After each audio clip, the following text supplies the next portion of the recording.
Today on Dr. Phil, 30 years ago. They say her face was battered, her hair was torn out in chunks. 4 girls went into the woods. This was a place that I swore I'd never come back to. Only 3 came out alive. While you held a knife in your hands, she gets her hands tied behind her back. At that point, you knew we were going to kill her. Not really. She was our friend. What'd you tell Missy's family when they found out it was you? Let's do it. Have a good show, everybody. Here we go. This is a safe place to talk about hard things. Stand by, Dr. Phil. I try to be an emotional compass and point you in the right direction. In 5, 4. I am not giving up on you. Go, Dr. Phil.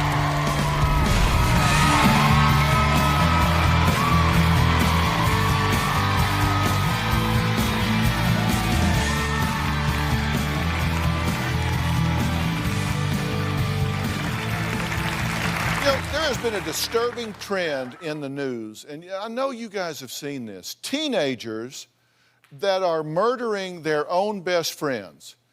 2 cases recently shocked the nation. You'll remember them. Take a look. It is a chilling murder. A teenage girl is stabbed to death, and the 2 people charged are her 2 best friends. Skylar Neese disappeared from her Star City home in July 2012. 16-year-old Rachel Schoten admitted she killed her. Now her co-conspirator has done the same. Sheila Eddy has pleaded guilty to Skylar's murder. 12-year-old girl was stabbed in broad daylight. Police tracked down 2 girls. Both knew the girl who was found stabbed and are in custody. Investigators say the 2 middle school age girls committed this crime to please the fictional character and story Slender Man found on the internet.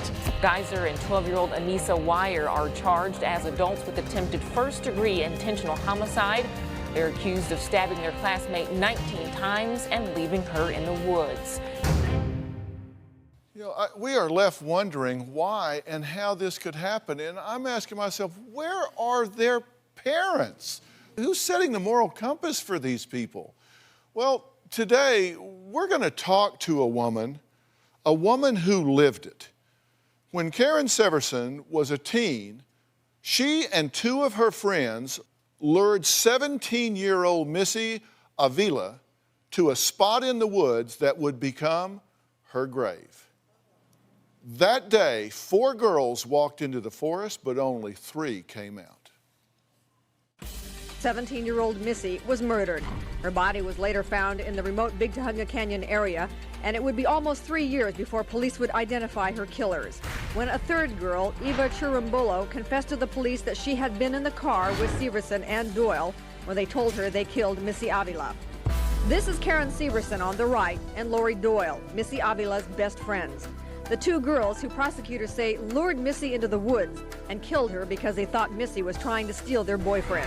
After the murder, Karen Severson stayed very close to the Avila family and was very vocal about finding Missy's killer. Severson and Doyle were found guilty of 2nd-degree murder. The 2 were sentenced to 15 years to life. You know, when you hear these stories about these friends that get together and then all of a sudden they just rear up and kill one of them, one of their best friends, you wonder, what's the anatomy of the crime? What are they thinking? And it is very rare to hear from a female who participated in the murder of the friend. Karen was just 17 years old when this crime occurred. And all of these years later, she is here to talk about that deadly day. We headed toward Tujunga Mountains. All 3 of us believed that Missy was promiscuous. We let her know, we know what you've been doing, we know who you've been doing. I had years of resentment built up. We were bullying her. Laura said, hey, let's take a walk. And this is when things started getting a little weird. We went down a trail and Missy stopped, sat on a rock and said, that's it, I'm not going any further. I thought, okay, well, good luck getting a ride home. I cut some of Missy's hair, and so did Laura. Missy didn't cry, but she did cuss us out. After that had happened, Eva started to walk back up the trail towards the cars.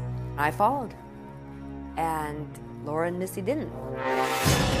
I heard some arguing and yelling. I watched as Laura was slowly backing into the creek. Laura was telling Missy, come on, come in here, Missy, come on. And Missy just stood there and cussed her out. And in that split moment, I looked at Missy, and I just listened to her cockiness. And then she would look up at me like, well, aren't you gonna do something?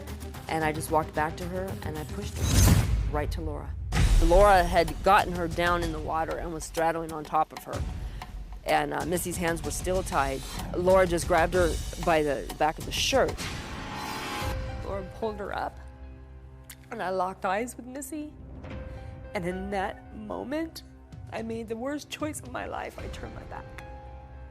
I don't even think I wanted to help her. I was just so done. And I left. I was her hope. I can honestly say, you know, my hands didn't kill her.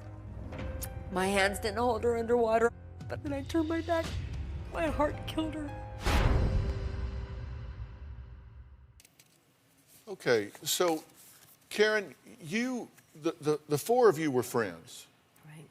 And Missy was much smaller, right? Right. And you said you were kind of her bodyguard. You would stand up for her. You would, because you said she would get crossways with other people and one thing and another, and they would come after her, and you would stand in the gap. You would fight her fights for her. You would do all of that. Right. But you started feeling used by her. Yes. And that made you resentful? Yeah, over time it did, yeah. Yeah. So on this particular day, when you guys got together and went to the woods, did you know you were going to kill her? No. You didn't know you were going to kill her that day? No. I thought we were going to confront her for About what she's been doing. About her promiscuity, cheating with our boyfriends, you know, just being a little loose, fighting her battles for her. We were just going to confront her. And why would you need to go to the woods to do that? Well, we weren't supposed to go to the woods. I was supposed to meet Laura. There were two cars. There was two cars. I had Eva in my car, and Laura had picked up Missy and told me to meet her at a park called Stonehurst Park. So Eva and I arrived at the park, and Laura wasn't there. And so as we started to leave, Laura pulled up, came up the road, and motioned at us to follow her, turn around, and I did. And I didn't know we were going to go up there, although that was an area we partied often. So it wasn't real unusual to go there. It was kind of inconvenient, I felt, you know, time-wise, but it wasn't unusual. And we just followed. Okay, so you all get up there and you start all picking on her right away. Well, yeah, once she got out of the car, yeah. Well, you started screaming at her to get out of the car first, right? Laura did, yeah. Everybody, well, everybody was yelling at her eventually. Not to get out of the car. Yeah, eventually, yeah. Not to get out of the car. That was Laura getting her out of the car. But she gets out of the car. Yes. And she sits down. Well, no, she was standing there with us. And we started, yeah. And what were you yelling at her?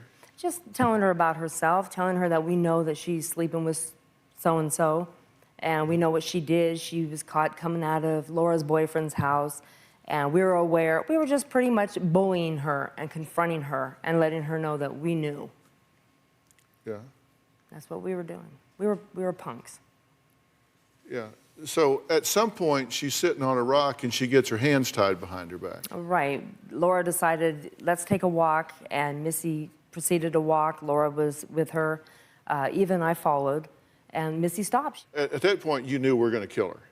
Not really. Okay, you're tying a girl's hands behind her back. Not that we were going to kill. It was Missy. This was never discussed. So you took the knife and went over and sawed some of her hair off too? Absolutely. We all did. Yeah. Did you ever try to stop them from tying her hands behind her back? And No. think, I'm not going to cut this girl's hair. This is my friend. I'm not going to cut her hair. No, I didn't. The prosecutors say that this was a well-planned torture and execution of this girl. Her hair was torn out in chunks. Her neck was submerged beneath a 100-pound log. And later... How do you say sorry to somebody that you ultimately betrayed? Hardest day. That was the hardest day of my life.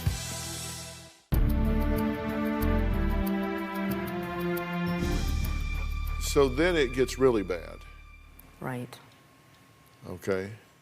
And at some point, Laura has her? Who, Missy? Yeah. Well, at some point, Eva, after this haircutting incident, Eva said she's done, she's gonna leave, and so she started to leave. I began to follow Eva, and Missy and Laura were still there at near where we were, near the stream. Who pushed her in the creek? I did. I pushed her in. Her hands are tied behind her back? Right. Her hands are tied behind her back, and you push her into the creek. How did you do that? I pushed her to Laura, and Missy started cussing her out.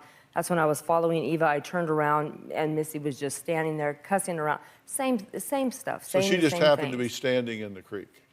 Who, Laura? Uh-huh. No, they were they weren't in the creek. They weren't in the creek. How'd she wind up in the creek? She was near it. And then when I went and I pushed Missy, and those two went into the creek. Laura and Missy both kind of wobbled. Missy fell. Laura straddled her. So she's face down. Yeah, after she fell. As I was leaving, she said, "Hey, get me that." And she pointed at something, and it was like a makeshift walkway, kind of like a damn little walkway, and it was a piece of log sticking out. I didn't see the entire log. It was mainly underwater, and I didn't want to go grab it, so I went over, and with my foot, I dislodged it, and it went right to where Laura was. So you pushed the log over to her? Yes. Uh-huh. And what'd she do with that log? I don't know. You don't know? I don't know. You tell me you don't know? You went through the trial. Well, I know what happened after. I didn't know at that time. I could tell you what happened afterwards, but I don't know what happened at that moment. I left. Because the prosecutors say that this was a deliberate crime, it was well-planned torture and execution of this girl. Of course they're going to say that. They're prosecutors. They say that, that you and Laura accused Missy of having sex with your boyfriend. We all did. That you shoved Missy's head into an 8-inch stream, that hikers found her, and her hair was torn out in chunks. Her neck was submerged beneath a 100-pound log. Okay, I don't know about her neck being submerged. I know that there was something on, like the mark What's in on the her court back. record? Yeah, it is. I have the autopsy report. Yeah. And it was mainly on her back, I guess. I wasn't there for that. I left at that time. Well, that's what you say. At a minimum, you pushed the log over Absolutely, to her I dislodged that she it, wound yes. up bashing her with. But I don't, like I said, I left. Okay, and do you emphasize that as a point of defense? No, I don't. You know what? I was there, Dr. Phil. I was there. Because it I sounds pushed like her. you're trying to trivialize your involvement. You're thinking, oh hey, I my didn't know, I God, left, no, I left. I'm being honest. Because it sounds to me like you No. showed up, you took this girl into the woods, you No. bullied her, you watched them tie her hands behind her back while you held a knife in your hands. You went over, cut her hair off, you followed her back there, you shoved her towards a girl who put her into a creek, Never then you beat. started She was pushing never a beat. log over to her with your foot, at least according to you. Well, there was no way. Funny thing, that testimony is I was never wet. It's amazing how, how could I be dry? I'm not denying anything. I was there. I cussed her out. I was a bully. I was mean. I had been her bodyguard for years. I had defended her. I was resentful because I felt that she used me for years. And here I was at this time when I could have helped her like I've always done. And I made a choice to turn my back. That is more disheartening than had I stuck a log on her. It's harder for my heart to sit here and tell you and all these people that I turned my back on my one-time best friend. I would rather sit here and tell you, yeah, I helped with this log and I put it on. That would be easy for me. Yes. But would then be after easy. that, so whatever happened there, you and your 2-year-old daughter, did you move into her house? No, I did not. Did you go help her family look for the body? Absolutely. I was her friend. We didn't look for a body, no. What did you do? So I incorporated myself back into their family because if I was not there, it would have been abnormal. And so I was so high on drugs, so full of alcohol, I would do anything to make sure I failed Missy. I didn't want to fail her family. That was a sick obligation my 17-year-old mind had. So here's what the prosecutors say, and you say they're just prosecutors, but I'm just going to tell you what they said. They said you and your 2-year-old daughter moved into Missy's mom's home. You volunteered for years to hunt for the killer and help this family. No, that's incorrect. How was it that you were so morally corrupt that at this time, if we just take your version of the story, that you just followed along and No, I was there. I drove up there. You did cut her hair and you did push the log over and then left and have no idea what happened with the log after that. But that you were a party to this and you spent 23 years in the penitentiary for it? Is that right? 23 and a half. 23 and a half years in the penitentiary for it. So they apparently thought you did something of importance. Absolutely. As you look back on this, how were you so morally corrupt that this was okay with you at the time? That this was something that you didn't say, you know what, no way, what the hell are you doing tying her hands behind her back? I'm out of here. I want no part of this. You're right. What was wrong with you that you were that broken that you didn't do that? There's a list. You want a list? No. I just want an answer. You know, the truth, how could I get to that point? I was full of anger, hatred, bitterness, resentment. I had an identity crisis growing up. There are a lot of contributing factors in my life that contributed to this. Was it Missy? No. There was more to my life. And here's the thing. When it came time for this to happen, and we were up there. Now here's the thing. We were mean girls. We were bullies. And bullies are pack animals. When one started, we fueled the fire to the next. Individually, we wouldn't do this on our own, I don't believe, either one of us. But you were the bodyguard. You were the one that fought the fights. I fought a lot of fights. I did, and I was tired of it. I was tired of it. So how are you drawn along by these other girls? You were the alpha dog in this. How are you drawn along by the other? I wasn't the alpha dog. I was drawn along. You fought the fights? We were all friends. I fought the fights for Missy. Yeah. You know, not on Laura and Eva. And we were all friends, and we all went together collectively to confront her.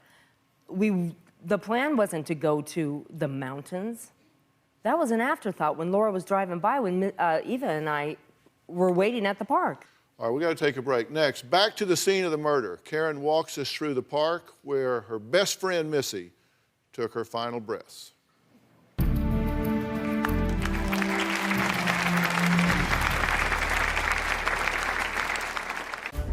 This is the mountains where the scene of the crime happened. Missy loved it up here. She'd say, hey, let's go up to, Vogel Flats. I swore I'd never come back. And later, what was your reaction when you found out she was dead? Shame, the guilt. Did you feel responsible? Oh, hell yeah.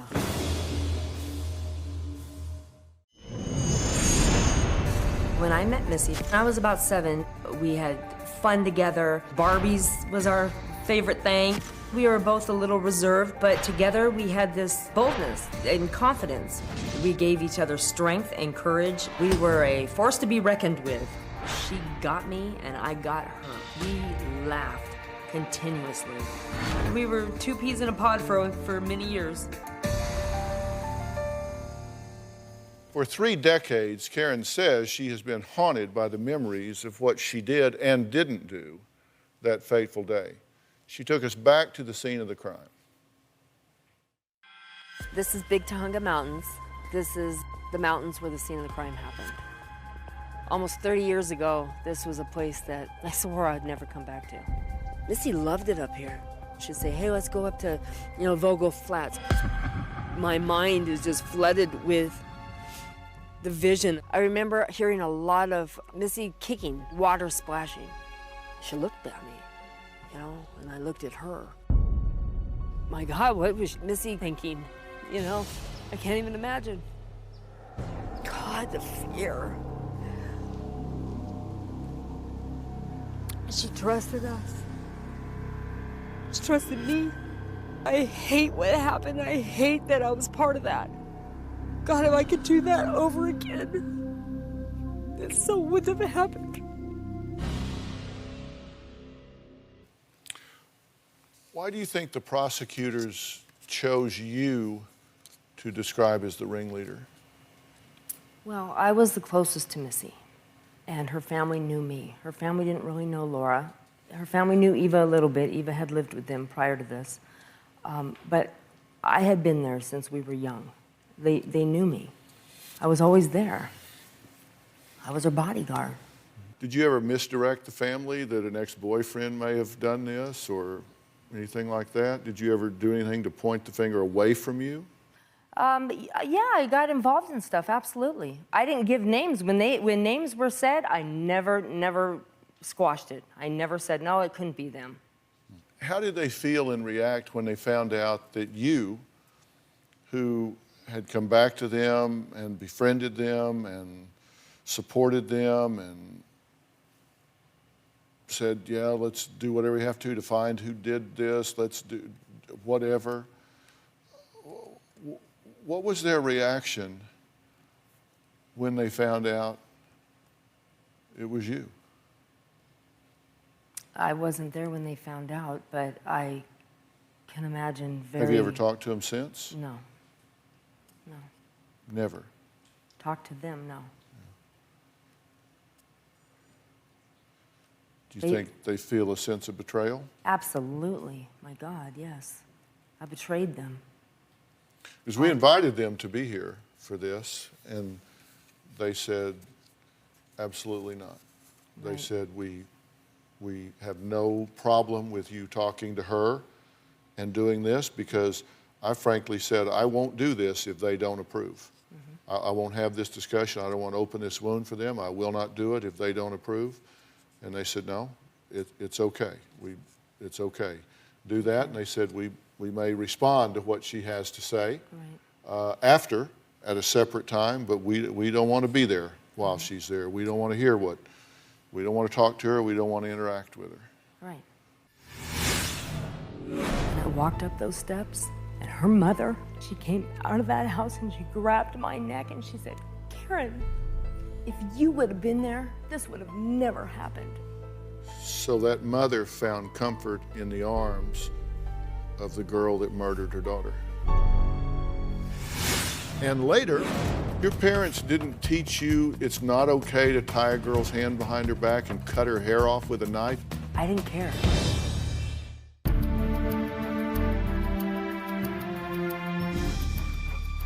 How did you find out Missy was dead? Because you say you left.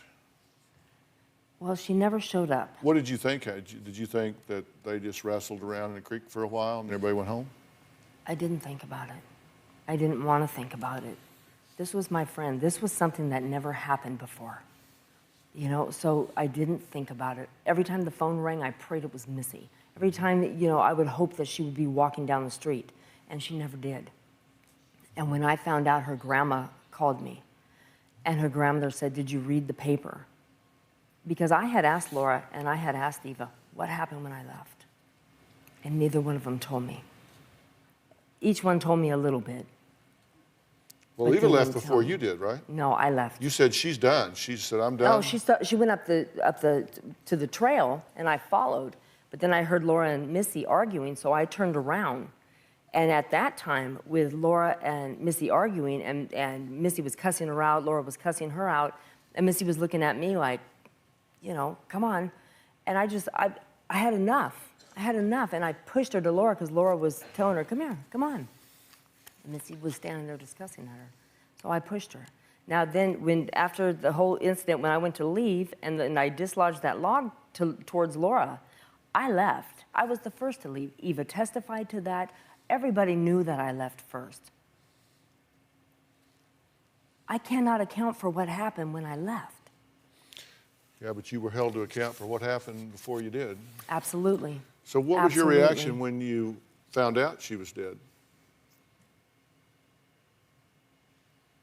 The worst case scenario, the worst nightmare you can ever imagine had come true.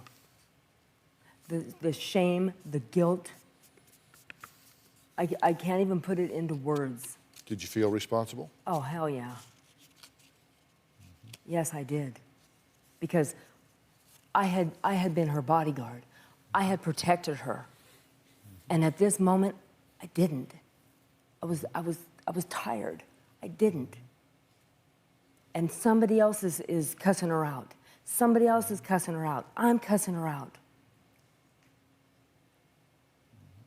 So what did you tell Missy's family when it was found out that she was dead? But when it was found out? Well, when they found out, like I said, her grandma called me and said, "Did you read the paper? They found Missy." And I said, "No, I didn't read the paper." And she said, "Come over." And I heard Missy's mom in the background screaming. You thought they knew? I felt I knew they knew. And they kept telling me to come over. And I thought, oh my God, this is it. And I went there, and I walked there, and I walked to the steps, and I walked up those steps, and her mother, she came out of that house and she grabbed my neck and she said, "Karen, if you would have been there, this would have never happened." I was there, and it did happen, and I couldn't tell them that. How do you say sorry to somebody that you ultimately betrayed, who you used to save all the time? Hardest day, that was the hardest day of my life, when she came out and the one person she trusted was there and participated. And when I believe in my heart I was responsible.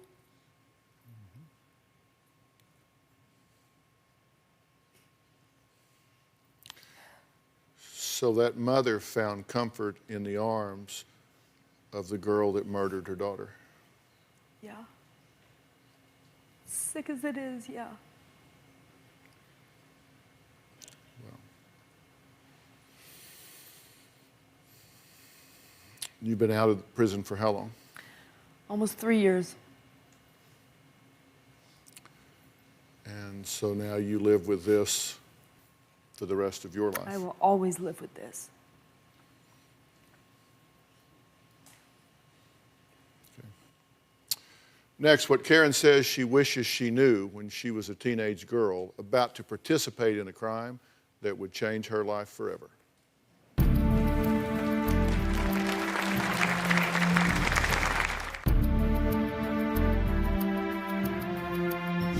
And at this point, you have a very different perspective of this now than you did then.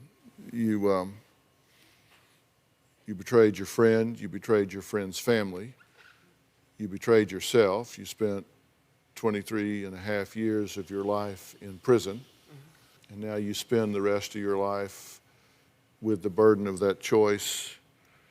You know, what do you think when you see these headlines today of these kids that go out and girls stabbed 19 times in broad daylight by two of her friends with this pack mentality? I think it has to stop. It has to stop. There's no reason for this. Where were your parents when all this was going on? When you were out fighting all of these fights, you're a girl. What are you out fighting fights for? They were after school fight. Well, when I was 12, I fought a fight for Missy. But where were your parents? They were there. They were at church. They were trying to get me into church, back into church. They were trying to get me to go to counseling. They were trying to do everything they could with me. But your parents didn't teach you it's not okay to tie a girl's hand behind her back and cut her hair off with a knife. Even at that point, there was nothing your parents had instilled in you that said, right, wrong, this is wrong. Oh, they instilled it in me, but I didn't care. I'm not going to make excuses. I didn't care at that time. Is there anything your mother or father could have said to you at the time that would have made that not okay? I think the best thing that could have been said to me at that time was somebody with experience. Somebody that could say, look, if you do this, this is what's going to happen. I mean, my mom was the type that would say, don't use drugs, it'll kill you. My mom never lifted a drug to her mouth in her life. So the experience she had, to me, was false. Now, if a drug addict came to me and said, don't do it because look what's going to happen. You're going to get tracks on your arm, you're going to OD maybe, and I would understand that. My parents couldn't tell me something that they've never been involved with. They couldn't. They didn't know what I was doing. I would go outside the household and do this. I didn't fight in my neighborhood right there in their front yard. They didn't have a clue what I was doing. Well, maybe you'll have the chance to be that voice of reason. I pray that I am. At trial, Eva testified as to the events that day. Eva Cherumbola was not charged or convicted of any crime. She testified for the state against the other two. Next, she has been one of the most talked about guests all season. See how she's doing after the break.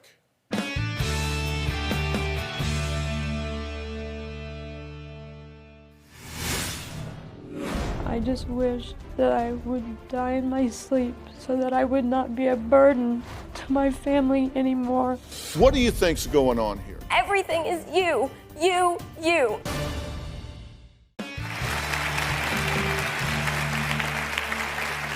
Just 6 weeks ago, I met Shemida, who said she had been diagnosed with more than 70 medical and mental health conditions and prescribed more than 80 medications over the past 10 years.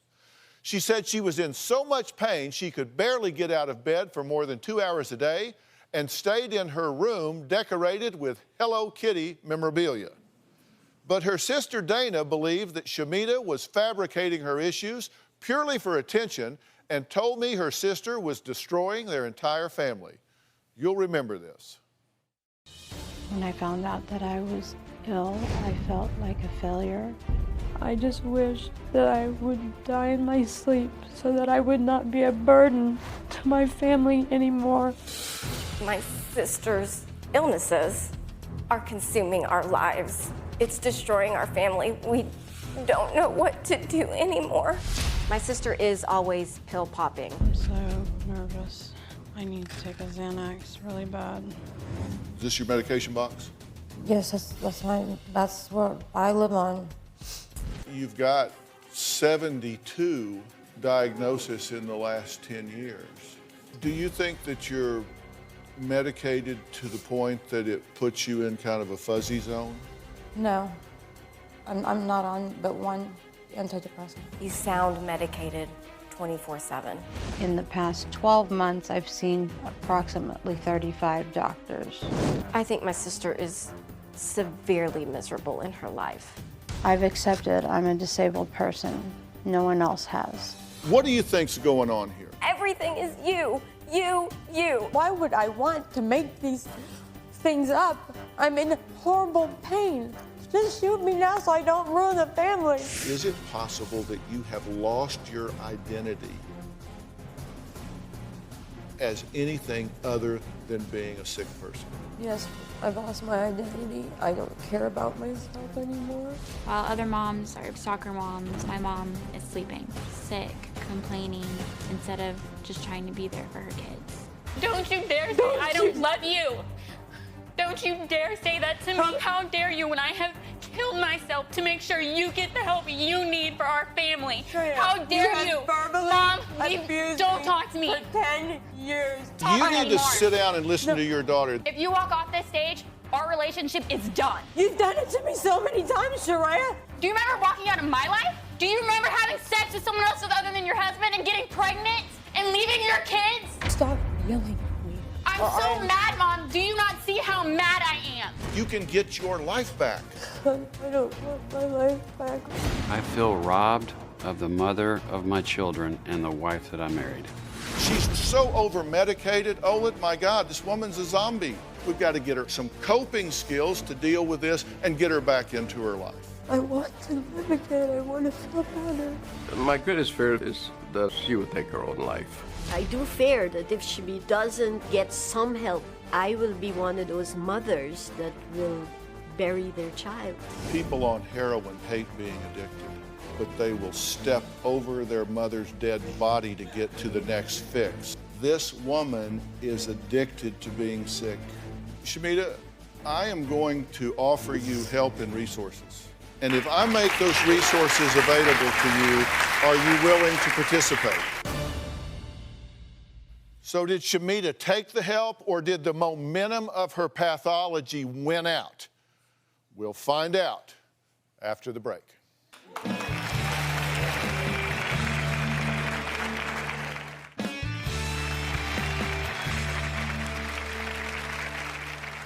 So did Shemida take the help or continue her destructive path? Here's an update on what has been happening since the show. After the show, I was very scared. I really just felt like I didn't know what to expect. My first few days of treatment was a shock to me. She had come in with so many issues and taking so many medications. I went to a hospital. I came off substances that I didn't realize were addictive. They said that I was on some dangerous combinations of medications. I felt I had been deceived by multiple doctors that I trusted for many years. We were shocked with the medication she was taking. With the medical evaluations, we realized that more than half of the medication she was taking was not necessary. My pill box was my friend. I was on 30 medications when I started, and now I'm down to 9 medications. The biggest revelation I had in treatment was that I was a prescription drug addict. As I've spent time at Creative Care, it has allowed me to get the resources I need. They've given me the tools to recover. I haven't been wearing my wigs the past couple weeks because everybody said they liked my natural hair, so I thought I'd give it a try. Hello Kitty is still a passion of mine, and that's gonna stick around. I love Hello Kitty, and it's not going anywhere. Creative Care has helped restore me to health. Feels great. I feel so much stronger. I don't feel sick. It's been wonderful. I have more of a voice, and I'm gonna set boundaries when I go back home. I will be able to stand up for myself, not just with family, but with everyone. My family and I are still in the process of healing. My husband is elated with my change. He's ready for me to come home so that we can be a family again. I also saw my parents. They said I look like a different person. They're just glad to have their baby back. I have not seen my daughter. I do look forward to seeing my daughter soon, though. She's my princess. I look forward to the relationships with all my children when I get out, because they'll have a healthier mother when I go home. I want to build a new life for us. I love my family with all my heart. Wow. I have to say, and I hope all of you watching realize what a huge and amazing turnaround that is for Shemida. We're talking about someone that was so deep into the pathology of just being sick and on so many medications, and to make that kind of turnaround. Did you see the natural smile on her face and hear the forward thinking that she was doing? That is huge. So kudos to her for the courage to fight back like that. And what a very special thank you to the great team at Creative Care in Malibu for taking such great care of Shemida. Creative Care, well done, Creative Care. We'll see you next time.